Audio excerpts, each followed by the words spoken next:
Hola mis amigos and possible amigas, my name is Taffrey16, welcome back to another reaction video, and welcome to my reaction to England's worst ever football team. So this is a channel points request by Stale, thank you Stale for using your points on this. So, over the years, England have had some not so good players, and this is an hour-long program bitching about them. I guess it's to assemble the worst player at every position throughout the history of the English national team football. There's actually two of these, one from 2010, one from 2014. We're going to watch the 2014 one because it's the most recent one, and it builds on the one from 2010. Oh, I missed. In 2010, a Frankenstein's monster of a football team was assembled. It's John Terry off the line for England. Led by the Wally with the brolly, it was a dirty dozen, certain to send shivers down the spine of any self-respecting England football fan. 4 years later, with new evidence come to light, it's trying to reopen the case for the prosecution and find out who will be charged with membership of England's worst ever football team.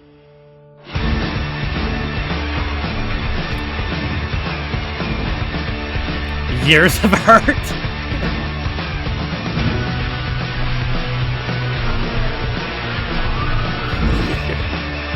I'm sorry, that's really funny. Years of hurt. Oh my lord, World this is Cup Macklemore. 2010, no one could argue with who was in England's worst ever team. That was before the dirty dossier that was England in South Africa could be presented as admissible evidence. That's gonna be a hell of a music-filled one. Wait, it's 2014? I hope they use Gangnam Style. And while we consider that evidence, others just got angry.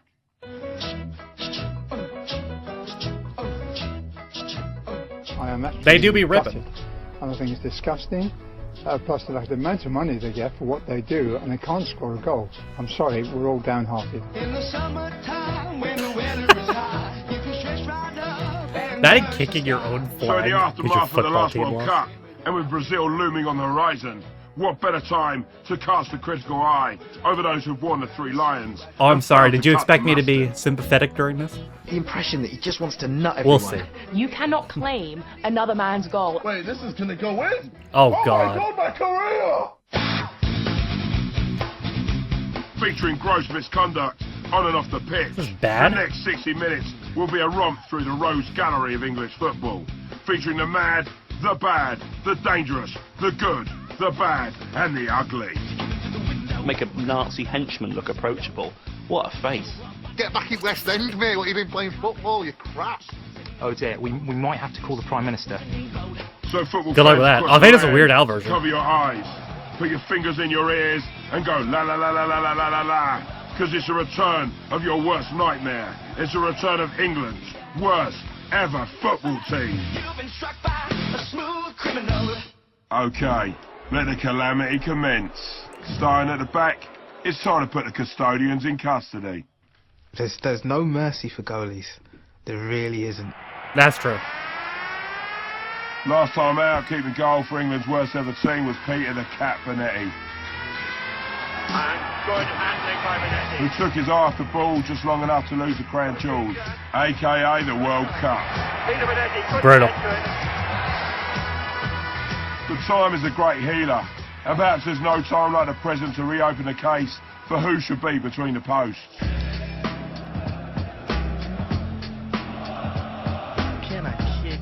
Ooh. It just up it goes. There's nothing you can do about that. That's brutal. Oh, Robinson! It's the worst goal that you will ever see England concede. When Paul Robinson had the misfortune of being undone by some sneaky foreign soil, it undermined the entire union of England goalkeepers. That does seem to have set off this chain reaction of incompetence through the ages, that now no English goalkeeper is capable of surviving very long without doing something extremely stupid. Oh my How long god. can England worst ever hopeful Rob Green survive without doing something extremely stupid? I thought maybe I was gonna be able to put this on YouTube, but with all this music, I don't know about that. What happened? Did he hurt himself? Every game, he has to suffer the slings and arrows of penalty box elbows, you know, throwing himself into the line of fire. There is 1,000,001 ways that a goalkeeper can injure himself, but the safest thing he has to do is get a goal kick where no one's even allowed to stand near him. Really? We're getting on this guy for... This game was only for England's B team, and Green put it behind him. For hyperextending his call knee? up to the national team 4 years later. This is silly. So with England leading USA 1-0, it's imperative to keep things tight at the back. This is the opening game for England. I watched this in a pub in Scotland, and Gerrard had scored, and to be honest, we all had presumed that England would go on and win it by 2 or 3. And we all had that confidence, didn't we? Go, Rob Green, mate. Oh, he's reliable. What a safe pair of hands. That's the epitome of a goalkeeper. And then again, an incredibly meek shot from, I think it might have even been Clint Dempsey. It was Clint Dempsey, bitch. Took it.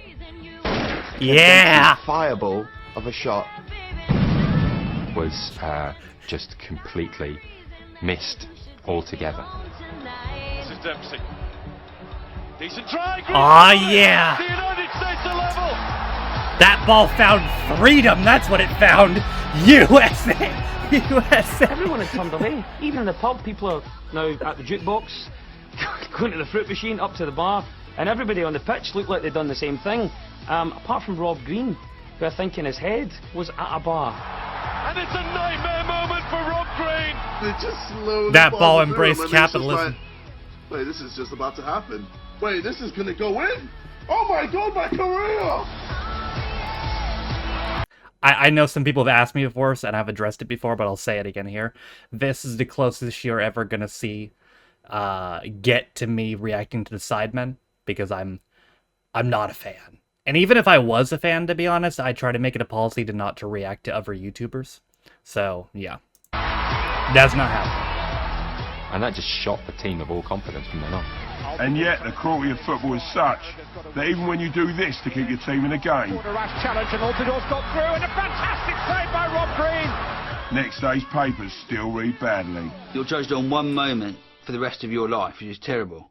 Is that when the best friend at my school shut themselves in the swimming gala? Ooh. Very similar thing. They got bullied for years after that, and all it was one moment or one day, and that You gotta and transfer that ruined schools your after life, that. and it's ruined Robert Green's life. Completely ruined his life. Being an England keeper isn't easy. Things happen.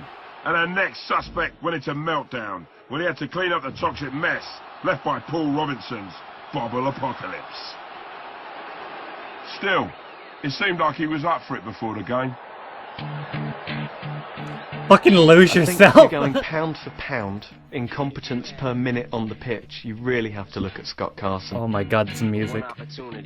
And this is incredible. Another crucial game as well. England could get to the Euros. And they were playing Croatia at home, no problem. We've got our big players, no problem. Eduardo in the centre. Cranchard will shoot from here. Oh, it's gone right through. It's this Mom spaghetti. It's almost the inevitability of the Greek tragedy. You just know it's coming, and then when it does, it's all your worst fears confirmed. And I thought, oh, this ain't going to be a good night. I mean, I started laughing, obviously, at that point. Well, the first rule of goalkeeping, John, is keep your eye on the ball. But it's not all doom and gloom for Carson in England, because it could have actually been doom and gloom. Don't believe us? Listen to this. You mates have ended up working at Sellafield, is that right? Yeah, probably, yeah. I think it's the main source of income in West Cumbria, so... But even then, I might not have been able to get onto there because it's not as easy as people think, just getting a job on the site there. Scott Carson, if he was working at Sellafield, you wouldn't exactly want to be handing him one of the radioactive rods. Here, Scott, have one of these. Oh dear, we might have to call the Prime Minister. Thankfully, Sellafield's employment standards are more rigorous than those for an England goalkeeper. But that's not to say there's no competition for the goalkeeping position in England's worst ever team. You need hands to hold someone you can. As over the years, England's keepers have had us all holding our heads in our hands. However, this time, we've narrowed the field to Rob Green and Scott Carson. For me, the choice there is like choosing between the Chuckle Brothers. It's not really much of an option. He's there 9 minutes and he's thrown one in a must-win game against Croatia. You know, I'm really sorry. I feel terrible about it, but that's enough to win my vote. Everybody You don't feel terrible about it. And so for dereliction of duty in a key international, filling the post for England's worst ever football team, it's Scott Carson. From an inability to keep things tight at the back, we take a headlong charge to catch up with who's been playing fast and loose up front. In the original lineup for England's worst ever team, causing havoc up front with John Fashanu and Michael Ricketts. Two men with 100% records for England. That's 100% non-scoring John records. Fashanu? But in this retrial, will the original ruling be overturned? Well, new research has found 3 one-cat wonders who might just be the perfect fit. Back in 2003, when Francis Jeffers was known as a fox in a box, he did this on his one and only England call-up.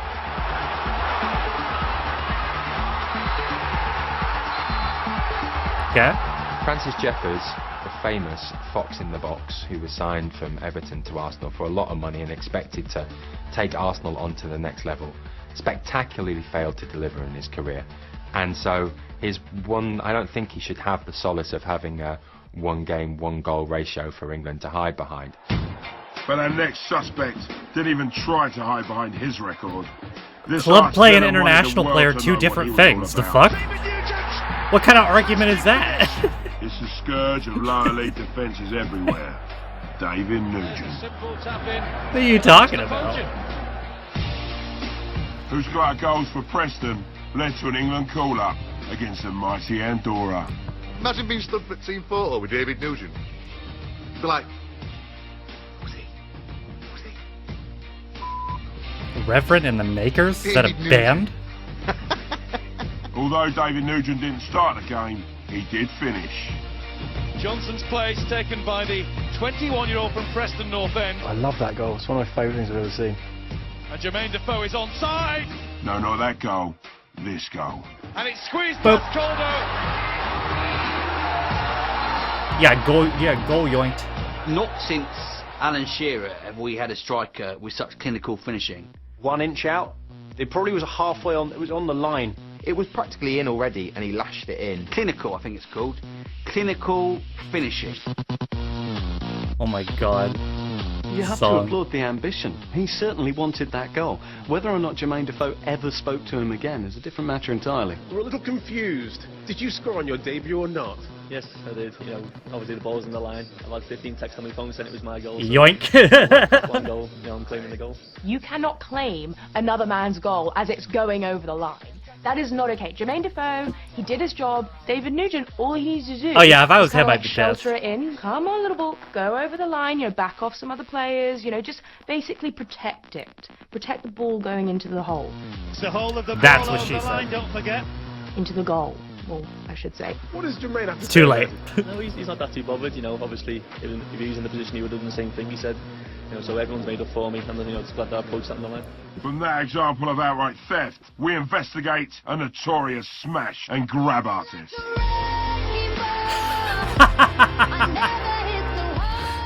Bolton legend Kevin Davies, who when called up to the national team proper, brought his full range of attributes to the international stage. This is music. Where's Gangnam Style? They gotta use Gangnam Style in this. Kevin Davies' style was to just kick other men. He just batters people. He's actually used by police to knock down drug dealers' doors. They just throw him in there and see what happens. Oof. It's all arse, isn't it, Kevin Davies? He's got like the biggest bum this side of Beyonce. Kevin Davies is like tactics, like, right, back up to centre half, give a bit of batty, wind me batty into him. My arse is that big, I'll just, like, bum him into the crowd. You know what I mean? That's Kevin Davies. He's like a battering ram with his arse.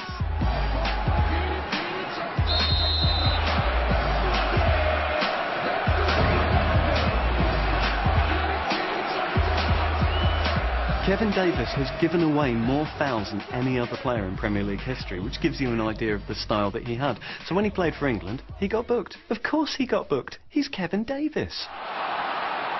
That's his thing. He's going to be able to say that played for England once, got a yellow card. Be telling that in the pub for years. Probably telling it at the bar, which he Oh, gets it's the to, man which by Alan fouling Black. other men in the way of him. Sadly for Kevin Davies, Oh, now I fans, probably won't be able to his get this on international YouTube. debut was also his international swan This song keeps getting my VODs but blocked. Historic Davies took it philosophically on Twitter. I quite like that. He tweets out, I haven't made it. I'm going to go and have a pint. Of course I am, because you're going to go and watch England like every other lad. I quite like him for that. So who's going to be up front in the worst team ever?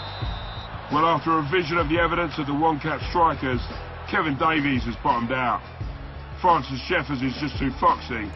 So striking berth number 1 goes to goal thief, David Nugent. But who will be his striking accomplice? Well, once again, we couldn't look beyond this striking accomplice. I think John Fashanu is a solid contender for a worst England 11. John Fashanu. Fashanu? I think I'm pronouncing it right. No, you're not. He had no touch, he had no skill, but he was menace. He was a menace to defenders. He has obviously got the reputation for aggression. I'm absolutely down for John Fashanu slander. I'm gonna be honest. I'm not a fan of the guy. Fashanu does not intend to give ground. Just underperformed, looked completely out of his depth. It looked a little bit like a giraffe in England kit, sort of running around, limbs everywhere. Fashanu got all mixed up. That is a little ironic Fashanu was a considering very that lady useful was the same footballer color as a if you giraffe, wanted, but... you know, a door broken down or a wall caved in, that kind of thing. Maybe not the delicate front man that we could have done with at that time. Jesus. However, any England's worst ever team can always do with Fash up front. John, you're on. Nah. Time now to deal with the engine room of this malfunctioning bunch of misfits. 4 years ago, Carson Palmer unreservedly played his way into England's worst ever team. Why is zooming But on his this ass? time, might he unpick himself? Oh, I see From why. space, the first thing you see is the Great Wall of China, and the second thing is Carson Palmer's legs. He is very leggy. It was the strangest sight. It was like picking a daddy longlegs and putting him in an England shirt. Let's not get hung up on his looks. The question is, could Carlton play? Or Very could he leggy. not? Not back to Palmer. Not one of Colton's best, that. Palmer. Ooh.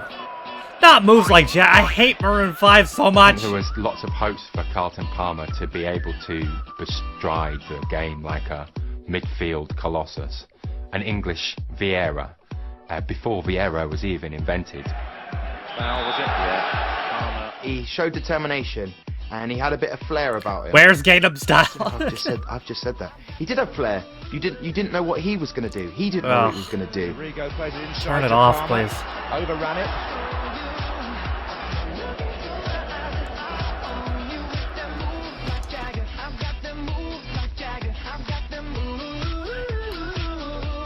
Mid-2010s music was a mixed bag. Moves like Jagger belongs in the bag with the shit in more it. than a long-range clog. Palmer had more time than he took. I don't want to see a worst 11 that hasn't got Carlton Palmer in it. And anything Yeah, with just as last time, anything with Maroon 5, Carlton takes his actually. place on England's worst ever team. But who will be his partner in crime? Poor lanky well, man. perhaps it could be one of these three legends of the game. Players of the highest calibre who promised much and delivered a little less. It's time to go after the Untouchables. Yes! Now bear with us. Here it is! But for every bit of Let's Stevie go! G where this has happened, I knew they were going to use this song. there has been a bit of Stevie G where this has happened. It's the mid-2010s. There's no way they And wouldn't. we have a penalty. Steven Gerrard with an awful back pass. We're just saying. Open Gangnam Style. He was always a player I who fucking relied knew on it. gut instinct. Whenever Gerrard got the ball, there was a little sort of glazed over look in his eyes. He just wanted to pump it 60 yards into the right channel. It was what he was born to do. Sexy lady. Bye, have a good time. Gerrard is a wonderful player, phenomenon, but let's be honest, he is Teflon as well. Some of the things he gets away with. The man was caught diving against Andorra. The indignity of diving against Andorra. Bro, leave Andorra alone. This was the earlier dive from Steven Gerrard that went unpunished. He knew what he'd done all right. So did Coldo, the keeper. Oh, bro's furious. Moving swiftly on. Let's take a pot shot at the untouchable number 2. Frank Lampard is apparently a bit of a genius. He has an IQ higher than Carol Vorderman, I heard. Einstein, go. Yes, one would expect the published author with an IQ of over 150 to grasp the Einstein maxim, stating that insanity is doing the same thing over and over again and expecting different results. But he doesn't seem to learn from his mistakes. Like Frank, hitting it from 30 yards every time you are 30 yards away from the goal is not the answer. Sure it is. You never score. Bang, bang, my baby shot me down. It's fallen for Frank. What the hell is this? Well struck and well Music is crazy, He's bro. had 37 shots in a World Cup without scoring a goal. That is a record, and not a good one. That is an incredible stat, and to have scored none, you know, again, is an achievement in itself. Lampard. Yeah, that's brutal. Always wide. Frank Lampard is going to go through another World Cup without scoring. He always shoots. I hate that type of player. You can see guys screaming wide going, me, over here, Frank. I could score from here, or I could put a cross in. No, I'm going to shoot. Yeah. Defoe. That's a lovely touch. Lampard. Brilliant. It was in, no. Oh, come on. Of course, the one goal he does score is wrongly chalked off against Germany in Bloemfontein. Although I'm not quite sure it really did cross the line. Officially cursed. Oh. My sympathy was perhaps not that pronounced simply because we effectively lost the World Cup through a wrong decision of the ball bouncing clearly on the line. Things tend to even themselves out in football. It just sometimes takes a bit longer. Well, Frank and Steve may well be delivering or failing once again in Brazil. Untouchable number 3 will definitely be at home with his feet up, watching it on telly. Paul Scholes, sexy little ginger bastard.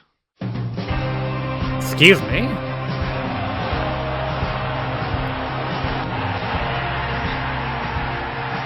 Scholes is one of history's worst tragedies.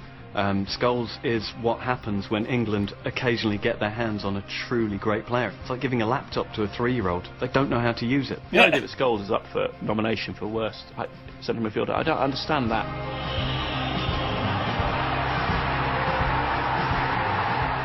He's one of the most sublimely talented players I've ever had the pleasure of seeing. The way he'd drop off, find space, calm on the ball. Almost like a Spanish central midfield you'd associate with now. Just so un-English in the way he played. Brilliant. Off the goalkeeper, Wayne Rooney. Scholes. So why are we talking about it? Only thing with Scholes is, only reason he might make it into the worst 11 is he retired a little bit early. Do you know what I mean? He's like that kid at work. You know when you're at work and you finish at 5 and kids like, I'm just going to nip off like, you what? Not finished for another 3/4 of an hour. Where you going? Not finished yet. A bit of that, lazy bastard. The fuck? And he played, what, like another 8 years for United and ended up probably getting better in a certain way. So he sort of left us when we needed him most. And even in retirement, Scholes was still turning it on. Only serving to make us more wistful than ever.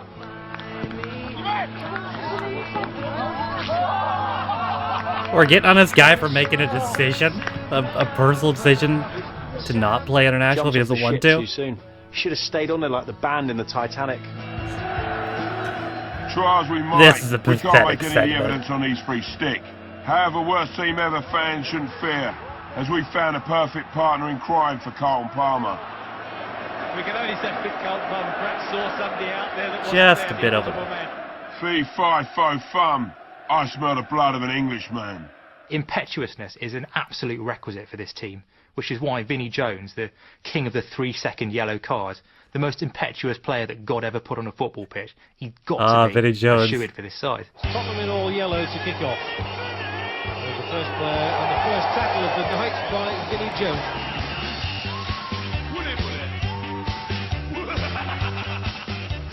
Vinnie Jones, he looked like staying in for the 2 runs, didn't he? And who are we to argue, as Vinnie Jones, legally or otherwise, in fact, always otherwise, knew how to stop the opposition from playing. Grabbing Paul Gascoigne between the legs, it sort of exemplified everything that he was all about, which is just sort of being hard, being terrifying. Shit asked to ever got to be his hard. way around the pitch. Looks like it. Painful to think about, isn't it? I was going to say, I hope he plays the ball today, Jeff. You know, the big round. The big one, yeah. The shot is on from him, and it's a useful one too. Hang on a minute, though. Vinnie Jones has 9 caps for Wales. That makes him Welsh.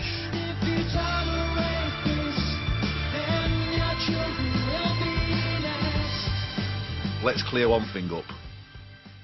My bum cheek is more Welsh than you, mate. You're not Welsh, are you? Let's be honest.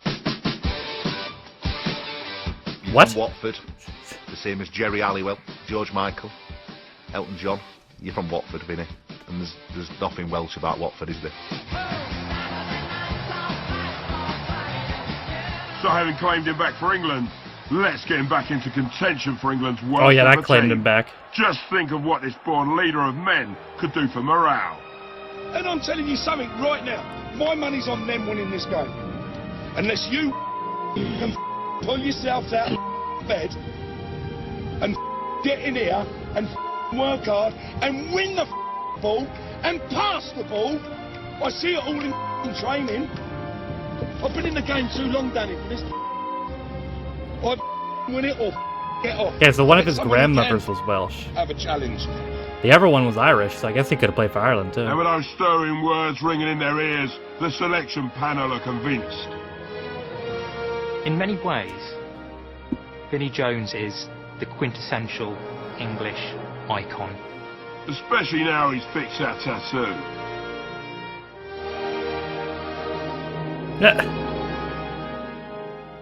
So welcome home, Vinnie, to your rightful place. Centre midfield in England's worst ever team. Oh, not Bombay. And left back for England's worst ever team, Mark 1, was Phil Neville.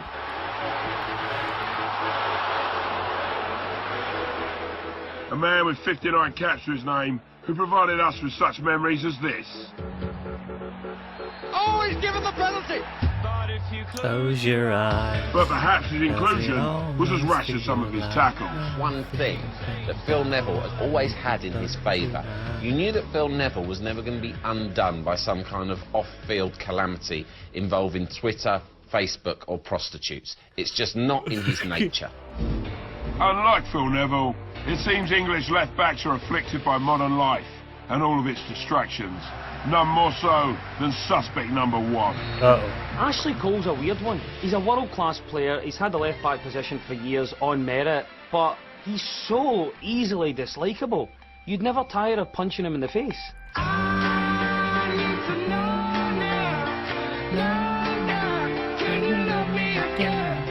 Yeah, he's consistently been an amazing defender, but what he took photographs of his own dick.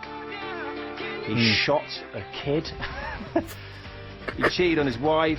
It's like he's done everything he can to go. He cheated on that? I know the nation loves a really good football player, but let's just test them to the max.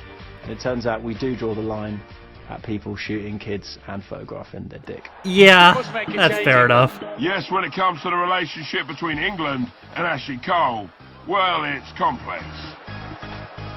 So before World Cup 2010, Ashley decided to make things more black and white. Despite being one of the most hated people in Britain, Ashley Cole decided to write on his Facebook, "I hate England and I hate English people," at which point I imagine 50 million people wrote underneath, "The feeling's mutual, mate." But Ashley is not the only left back having issues in the digital domain. At one time, former Charlton and West Ham fullback Paul Konchesky was a prospect. But by the time he moved to Anfield in 2010, his 2-cap international career was over. That's not where our story ends. Paul Konchesky was a scary mother. It was incredible. It looked like it make a Nazi henchman look approachable. What a face. Oh.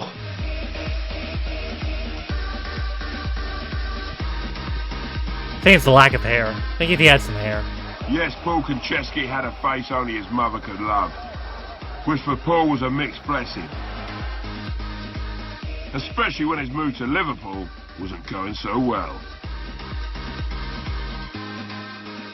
It can be such that fans turn unfairly against a player. In this case, I don't think that's justified. I think they turned quite legitimately on Konchesky, whose performances were deeply, deeply substandard. But in response to sustained criticism, Mrs. Konchesky took to Facebook, referred to the Liverpool fans as scouse scum, and demanded that they cease their protest. To which Paul Konchesky must have been looking on Facebook one night going, nice picture of a cat, oh, Mum. Oh, boy.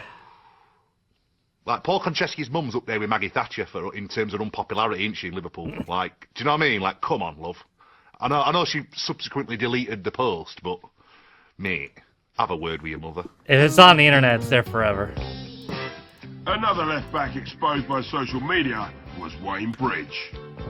While Wayne managed to earn 36 completely forgettable caps for England while playing for Southampton, Chelsea and Man City, life off the pitch was much more interesting. Wayne Bridge, he's heartbroken and distraught over this embarrassing footballers' wives-esque saga with John Terry stealing his girlfriend. Goes off to Hollywood, tail between his legs, drinks cocktails, gets pictured with pretty girls, and next thing we know, he's linked with Kim Kardashian, a bona fide Hollywood, star. Really? What the fuck?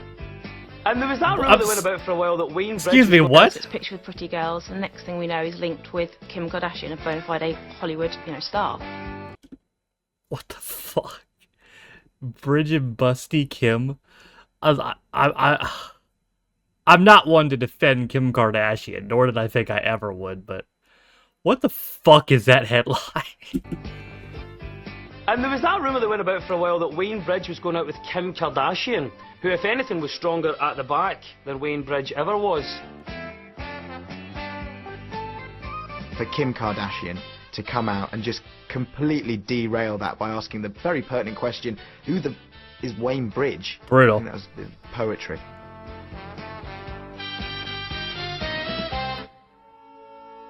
While Paul Konchesky and Wayne Bridge were undoubtedly victims of social media, our next candidate for England's worst ever team, bad for the other side.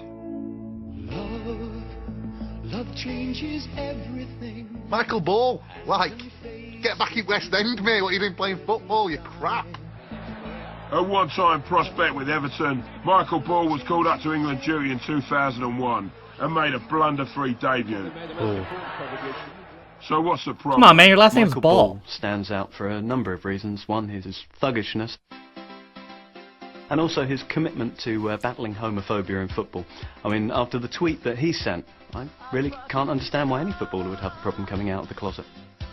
While the nation was enjoying the camp antics of Anthony Cotton on I'm a Celebrity, Get Me Out of Here, an angry Ball took to Twitter to vent his fury. Oh, Jesus. Doesn't he know that football is a homoerotic sport as well? People out there just shouting from the terraces that, yeah, get in there, my son. All sports kind of are when you think about it. There's people there wearing his surname on the back of their shirt. That's civil partnership to me. I think footballers shouldn't be allowed Twitter. That's a good point, too. I don't think any sports person should be allowed Twitter. But that's like, it's funny because like some of the most homophobic people I've ever seen are people who are big fans of MMA. And it's like, bro, MMA is like the gayest fucking thing that you could, like, have you ever watched MMA? Like, how could you be homophobic? And I just don't get some people, man. Just maybe all footballers should be just given a pad and a crayon, and they should just write down their thoughts on that, and then hand them to someone at the end of the day who vets them for them and go, yeah, we can tweet one of those 19 you wrote down. Michael Ball's decision to tweet homophobic comments at Anthony Cotton shows just how far he'll go to ensure he's not remembered for his football career. So the case for left back is crystal clear. But bringing the game into disrepute, it's got to be Michael Ball. While Michael Ball begins his term on England's worst ever team, let's remind ourselves of who will be playing alongside. In goal, it's safe hands Carson. While up front, it's a fearsome duo of Fash the Bash and goal thief David Nugent. Centre midfield is a mean machine powered by Vinnie Jones and Carson Palmer. Is it really fair to put that guy on there for one And game, as other though? nations quake in their boots at the thought of ever coming up Like, did he ever against play this another lot, game other than we that? forge ahead with proceedings. Now, if England's left backs were front page Seems news, kinda cheap. Whatever. England right backs like to remain anonymous. Whoa, that hair!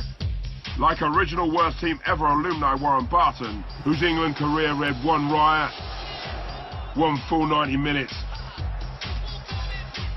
and 16 seconds of sub against a mighty Brazil. That hair is crazy. Warren Barton. On this occasion, he didn't touch the ball. So 4 years later, who, if any, is in a frame to oust Warren? First for the dock, a man who wasn't always at the top of the pecking order. Danny Mills is the status quo of defending head down, no nonsense, mindless boogies.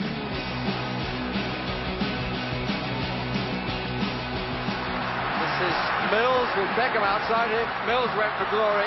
This was the wrong decision. Mills to me always looked like he was the missing Mitchell brother from EastEnders. Like Grant and Phil just turned up at England training and said, yeah, he's playing there. Bald since birth, Danny Mills. Very angry man. You just get the impression that he just wants to nut everyone, you know? And I think you need that. Pause. You need that in a right back. What he lacked in talent, he made up with in fury. He thought, if I'm angry, people will think, you know, I'm just kind of a moody, brooding type rather than just a crap right back. Danny Mills' angry demeanour could be useful in England's worst ever team. But hold up. Just Who's a bit this high. Suspicious character Oh, hit the guy. lurking in the dressing room. These are defenders' legs. Keith Curl. Bro's like, what the fuck? I would be too. Back in the early 90s, Keith Curl was fast. He was the most expensive defender in England, and he could score penalties. It's 1-1. Call him up for England. Last time out, Keith Curl was installed as England's worst ever team centre-back because of his square peg and a round hole performance at right-back. And for that, we apologise. It was unfair for anyone to have ever suggested that Keith Curl is one of England's worst ever centre-backs. He's not one of England's worst ever centre-backs. He's one of England's worst ever right-backs. Aha! So we're sorry. We realise now that Keith Curl should never have been playing centre-back for England's worst ever team. So we'll happily right this miscarriage of justice by putting him straight in at right-back. Exhibit A, my lord. Where are you passing to, bro? Just held on to him to stop him getting away. Oh, Keith Curl, you know what? He always gets slagged, but to defend him, he was a great utility player. Keith Curl could be just as ineffective in a number of positions. It takes a lot of ability to do that. Had me in the first half. Keith Curl was settling out of position. Keith Curl is a name you give to a burglar, to one of the ones that leave shits in your lounge. I can imagine the policeman saying, oh, everything's been nicked. It looks like old Keith Curl's been out of his business again. That's what Keith Curl should be. I can imagine him doing it now. Undoubtedly, for right back, there can only be one. It's Keith Curl. And there it is. 4 years ago, Keith Curl and John Terry inhabited our centre-back berths. Now we've already shunted Keith out to the right. With the dust now settled on John Terry's indiscretions, is he really the worst centre-back England have ever produced? John Terry is most likely one of the best centre-halves to have ever played for England, not one of the worst. Yes, he might be one of the worst human beings to have pulled on an England shirt, and indeed is one of the reasons why, despite all his errors and misdemeanours off the field, so many coaches kept on wanting to call him back. Okay, with Terry out of reckoning, let's reopen the case. Are they not going to go into it? I'll look it up then. Back in 1990, England could call upon the services of this mustachioed marauder. Nottingham Forest's Des Walker. Don't mess. When Des Walker came into the England setup, he was the first player that England fans thought, this guy's sophisticated. Not only is he really fast, which is why there was the chant, "You'll never beat Des Walker," but he's smart. Oh, Jesus Christ. You'll never beat Des Walker. You'll never beat Des Walker. Des Yeah, Walker's 48. He's still faster now. So in 1992, when Des moved to Italy, the home of defensive football, England football fans everywhere believed he would become even more unbeatable. But something messed with Des Walker's mind when he was over in Italy. Once. Yeah? Not once. You haven't had it once? It's not on menu. Very rarely. It's not on menu. Very rarely. It's not on the menu. No. He went over as any Englishman would, expecting lasagna on a daily basis.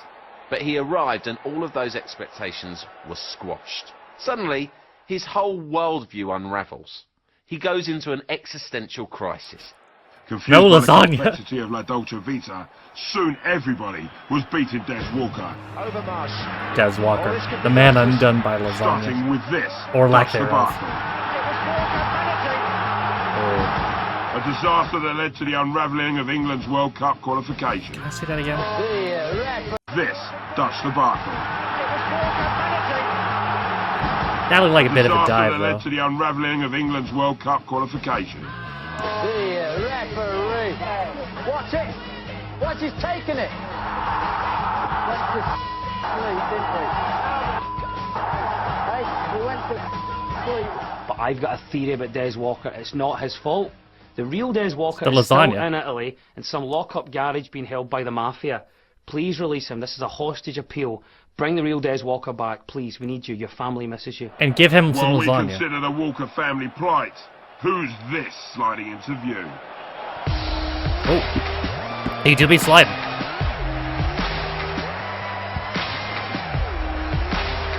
Bro slid all the way off the grass. Sol Campbell, a candidate for England's worst ever team? You better believe it. Sol Campbell is associated with all of English football's greatest disappointments. There is nothing like the disallowed goal in a crucial major tournament knockout game. Waiting for Anderton's kick. There's only a few minutes left. It's 2-2. England are playing with 10 men. The corner comes in, and Campbell, like a heroic salmon, gets his head on it. Two disagreements, and Campbell! Why is it disallowed? National jubilation. Offside? Sol, he got hopes up, scored a lovely header. Luckily, Alan Shearer was there to just put us back in our place. No, the referee has ruled it out. Look at Shearer's right elbow. Well, there was a case for a free kick. I mean, there's three bad things happened to me. Finding out Father Christmas doesn't exist. Finding out one of my parents wasn't my actual parent, and Sol Campbell scoring that goal and being disallowed. And if that wasn't bad enough, 6 years later, he did it again. Here goes Campbell's at the bar. It's free. It's in. No, not in. The referee hasn't given it, I don't think. There appears to be something that the gods have taken against Sol Campbell for. Alas, the football gods can be cruel. And no one feels their wrath more than your loyal fan. I don't want to talk. We did go on to lose both those games on penalties. Things we've gone through. There was euphoria whenever England scored, and howls of absolute disbelief when that goal by Sol Campbell was disallowed. I just want to get out of the place now. He nearly scored and he made us think it was possible. You can't do that to England fans. It's cruel. You know, just let us go out in the group stage. How is this his fault? And moan. That's what we want. This whole documentary is you moaning. That's going to mess with Sol Campbell in later life. You know, he's gonna This has been 43 minutes of moaning. It would go. You know what I mean? Like, that's going to mess with And him. I include like, myself in bad, that. but twice. Got to feel for him, haven't you, Sol? Like, not that much, but you've got to feel for him.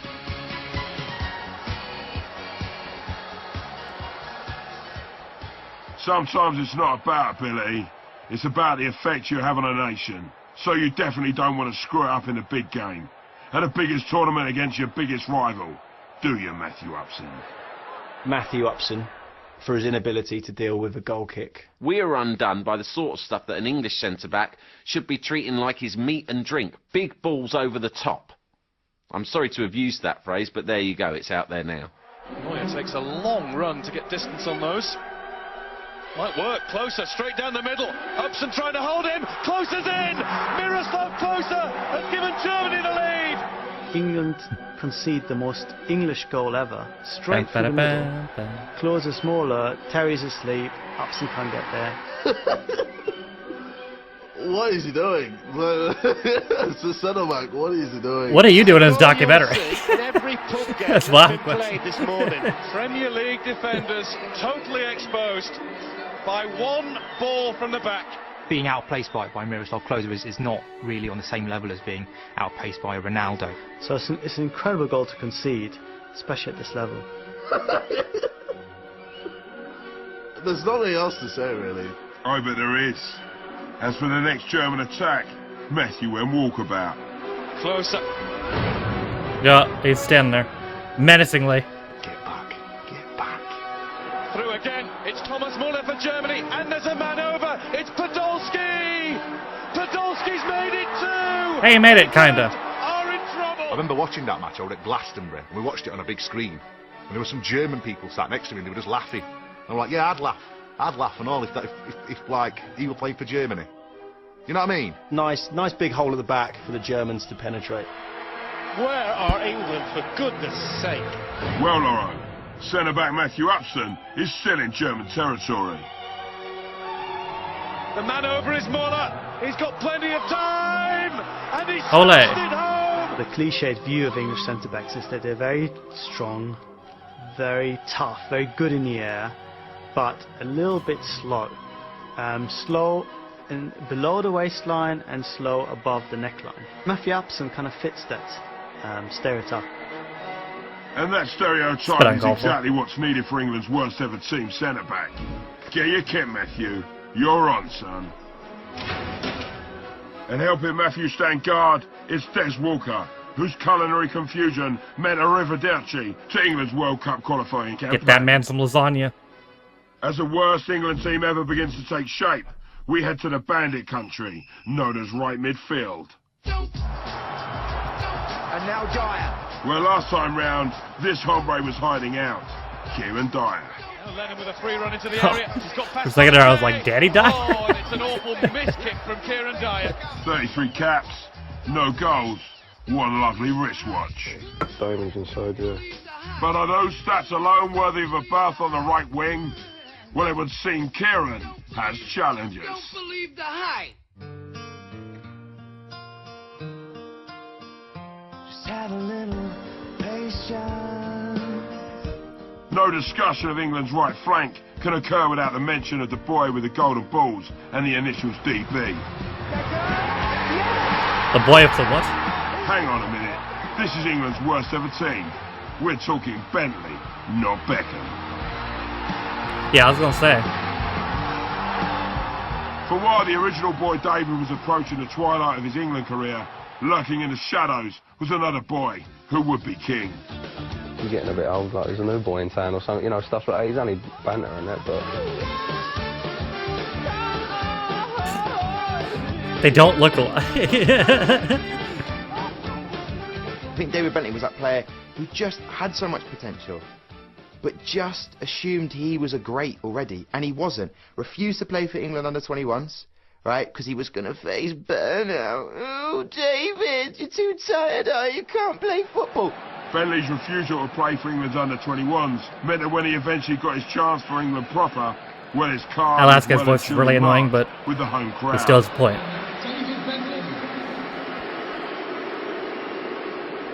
In the booze. Yes, I think that might have 21. Yes, he pulled out of the summer trip, didn't he?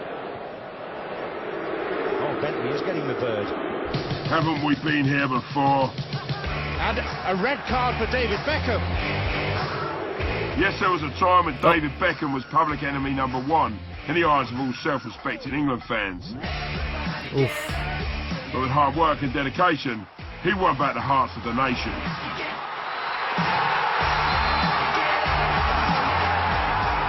The British public love one thing more than a rags to riches story, and that's a riches to rags to riches story.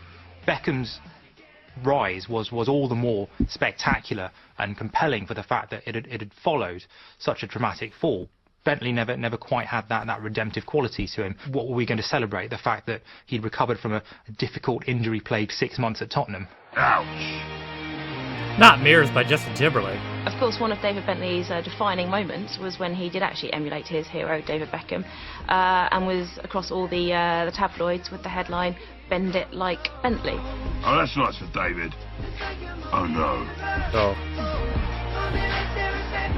He thinks he's David Beckham. He's not David Beckham. He's David Bentley. And so for No the crime shit. of impersonation, Bentley, you were sentenced to play right wing for England's worst ever football team. Bro said that like he was dropping a bombshell. He thinks he's David Beckham, but he's not. He's David Bentley. My God. For The years, plot twist of the England's left century. wing has witnessed some appalling behaviour. David Bentley is actually David Bentley. But after condemning Steve Hodge last time for the aiding and abetting of an Argentine pickpocket, By the foot of Hodge. It was his hand he used to go past Peter Schultz. hand of God, No yeah. question, it was handball. this time round, our investigation unearthed even more disturbing criminal activity. Our first suspect is Ashley Young, whose off-the-pitch antics saw him getting caught offside the night before a crunch qualifying match against Russia. So as a young England player, 24 hours in advance, you'd think you'd be there, carbo loading, going to bed early, getting your head down, getting in the zone. But no, if you're Ashley Young, you're on webcam, you're pleasuring yourself in front of a girl you've never ever met. Yes, people, that happened. You're a footballer the night before a big match. Don't go there. Webcam, it's not cool, man. And it's never gonna look flattering. Go to a strip club, bro. What are you doing?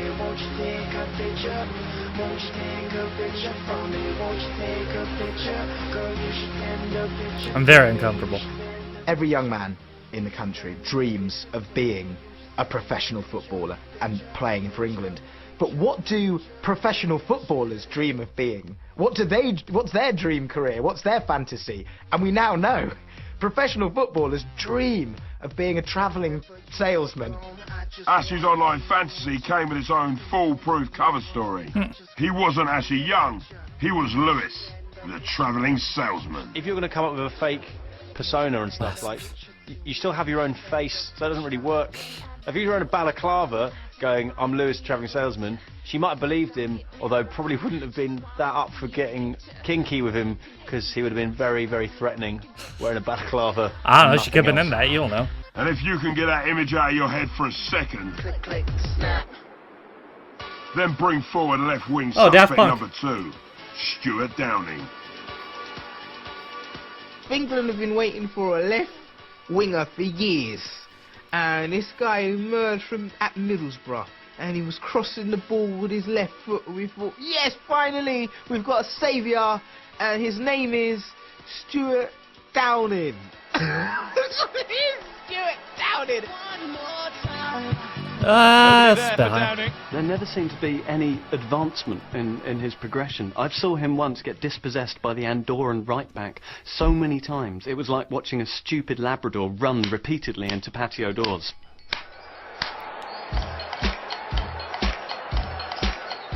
This creature of habit has been given 34 attempts to beat a fullback, cross the ball, or score a goal. Are these damning stats enough to condemn him to England's worst ever team? Sat up nicely for him, but he sliced it. He just crosses and crosses and crosses, doesn't score. Great analysis. Crosses some more, doesn't score. Crosses some more. Looking for Crouch here, Crouch? No, it's got to be Downing. Because, you know, we've got players that have come in, played a friendly, messed it up. But the thing that is wrong with England, and this team should be full of, is the players that consistently, tournament after tournament, come in and just deliver mediocrity, but still keep getting picked. The whole country knows they're not good enough, but then they trot out in the England shirt, and Downing is a perfect example of that. Stuart Downing, the court of public opinion has spoken, and their judgment is unanimous, finding you guilty of repeat offences on the left wing. That completes our lineup. But who'll be the criminal mastermind the pulling the manager. strings of England's worst ever team, making them do their evil bidding? I am Kevin Keegan. Welcome to my soccer circus. With the worst win ratio of any England manager, Kevin Keegan would appear to be a shoo-in. But seeing how he can take an average player and make them better... Try and head it down if you can. That's Hey! better, that's better. We're going to look elsewhere. Fabio Capello is one of the greatest managers of the last 30 years. There's very little he hasn't won. And he came to England and went completely mad in no time at all. Before a ball was even kicked at the World Cup in 2010. Mr. Capello, he's not happy. He drank from the poison chalice that is the England management position, and he went cuckoo crazy. Bonkers.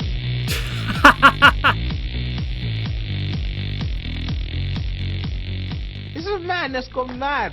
He is a man that's gone mad, Capello. He's a stand. I don't know what it was about 11 Englishmen running about that pitch, but something changed in Capello mentally. He started to punch Stuart Pearce. Who does that? The guy is called Psycho for a reason. Only the England job could take you from being one of the greatest managers in Europe to having donkey ears on your head on the back of the sun.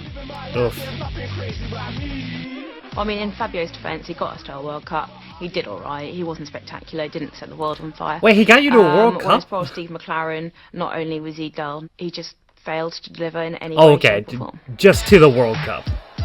For a second there, I thought you Apart meant the from creating final. I one was of like, the wait a most minute. indelible images of English football failure. It's Return of the Mac? Looks like rain to me.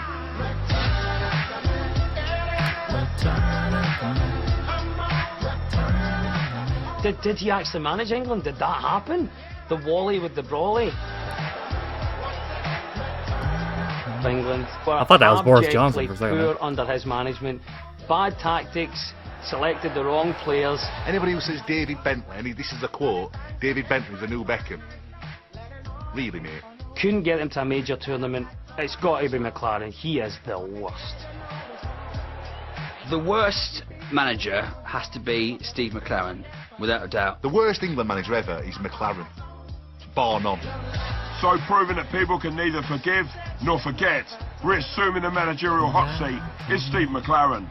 And gentlemen, if you want to write whatever you want to write, you can write it, because that's all I'm going to say. Thank you. Bars. Okay, we'll say it again. Steve, you're the manager of England's worst ever football team. Gonna take it. No, we ain't gonna take it. Once again, our trawl through the seamy underbelly of English football has been emotional. Thing is, you are Those gonna take it. emotions mainly involving anger. You're gonna take it. disappointment, There's nothing and you're gonna regret. do about it. So let's survey McLaren's motley crew and remind ourselves of England's worst ever team. In goal for taking his eye off the ball, it's Scott Carson. While a left back for his Twitter crimes, it's Michael Ball. At right back, it's misfit Keith Curl. At centre back for going AWOL, it's Des Walker and Matthew Upson. Causing mayhem in centre midfield, it's Vinnie Jones and Carlton Palmer. On the right of midfield, it's the impersonator, aka David Bentley. While on the left, it's that repeat offender, Stuart Downing. Finally up front, it's the deadly duo of Fash the Bash and goal thief, David Nugent. And if that's not the worst team ever, well, it's too late now to argue. Yeah. That's what you think. However, with the World Cup looming large once again, it's time to raise the flags and dare to believe once more. But remember, any one of Roy's boys are just one gaff away from staking their claim to membership of this most select band of rogues, rascals and netherwells. Whoa. Good luck, everybody. So much like with a lot of sports discourse, I thought some of those segments were just a bit unnecessary. But I mean, I watched a whole documentary before about how the media lambasts the English managers and stuff like that, and how brutal English media can be towards the football in general. And wouldn't you know it, a lot of people in that were were Vimidia. So, and also KSI for some reason. Isn't it interesting how they only used like 3 KSI clips during the whole thing? I wonder how much shit he said that they were like, we can't use this fucking shit. The fuck is this guy talking about? God, that's back when his whole gimmick was just laughing at stuff. I do wonder if he was more... I can't tell if he was more annoying then or if he's more annoying now. It's a fucking toss-up. Jesus. But I agree with... I'm down with John Fashanu hate. Not a fucking fan of that guy. As a commentator on Gladiators or as a human being. And if you're wondering why on that, just do a little Google. He's...